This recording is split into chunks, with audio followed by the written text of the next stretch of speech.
A.J. Falcon, sinukuan na ang paghahanap sa French biological father. Interesado pa rin ang aktor at Oriental Mindoro Vice Governor na si A.J. Falcon na hanapin at makilala ang kanyang French biological father sa kagustuhang mabuo ang pagkatao niya. Mula nang isingilang si A.J. noong November 21, 1989, hindi niya nakita ang tunay na ama. Una niya itong nasubukang hanapin noong 2014 pero hindi siya nagtagumpay. Sa listing ni A.J. sa Fast Talk with Boy Abunda nitong Lunes ng hapon, February 5, 2024, sinabi niya ang pagnanais makilala ang kanyang biological father pero hindi na raw masiti tulad ng dati. Siguro at this moment, hindi na kasing gaya ng dati na talagang halos everyday ng buhay ko hinahanap ko siya. Pero ramdam ko sa sarili ko na hanggang ngayon hindi pa rin ako buo. Tumuntong si AJ sa Jamie Compound sa unang pagkakataon dahil mainstay na siya ng season 2 ng walang matigas ng pulis sa makinig na misis. Patuloy niya, pero nagkataon lang na ayoko naman sabing sinukuan ko. Ba't mahabang panahon kasi na sinubukan kong hanapin, hindi ko talaga natatapat na pagwagian ang paghahanap. Hindi ko alam ang itsura niya, kahit picture hindi ko alam. Kasi hindi ko alam kung ano ang dating ko sa ibang tao, hindi ko mahanap sa sarili ko. Titingin ako sa salamin, alam ko ang itsura ko.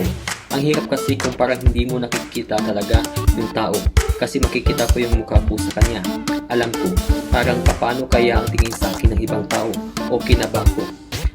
Iba kasi kapag sarili mo lang, ano yung ugali niya. Minsan tinatanong ko nga sa sarili ko, saan ko naman na yung pagiging seryoso at tahimik.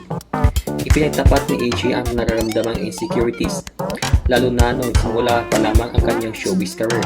Saad niya, punong-puno ako ng insecurities.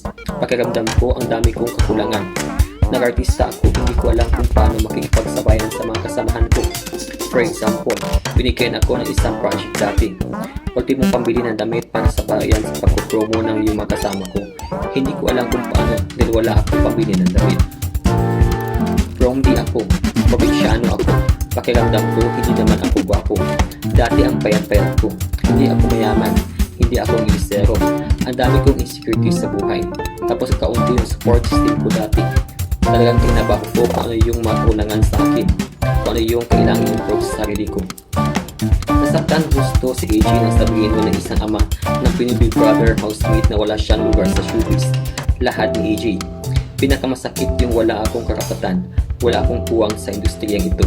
2 weeks before PBB, ang nagsabi, patawagin niyo po ako, wala na siya rito sa Pilipinas. Tatay siya ng isang PBB housemate ko. Sabi niya, paano ka makakapag-artista, hindi ka naman marunong mag-English.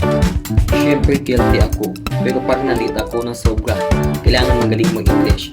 Yun ba ang masaya? Hindi na pinangalanan ni AJ ang taong ng hiya sa kanya, at maling-mali ang inasal kay tinanghal na big winner ng Big Brother Teen Edition Season 2 noong June 2008 at Vice Governor na ngayon ng Oriental Mindoro, ang teenager na minaliit at hinusgahan niya. Kayo, anong masasabi niyo sa balitang ito? I-comment yan sa comment section at huwag kalimutan mag-subscribe. Salamat.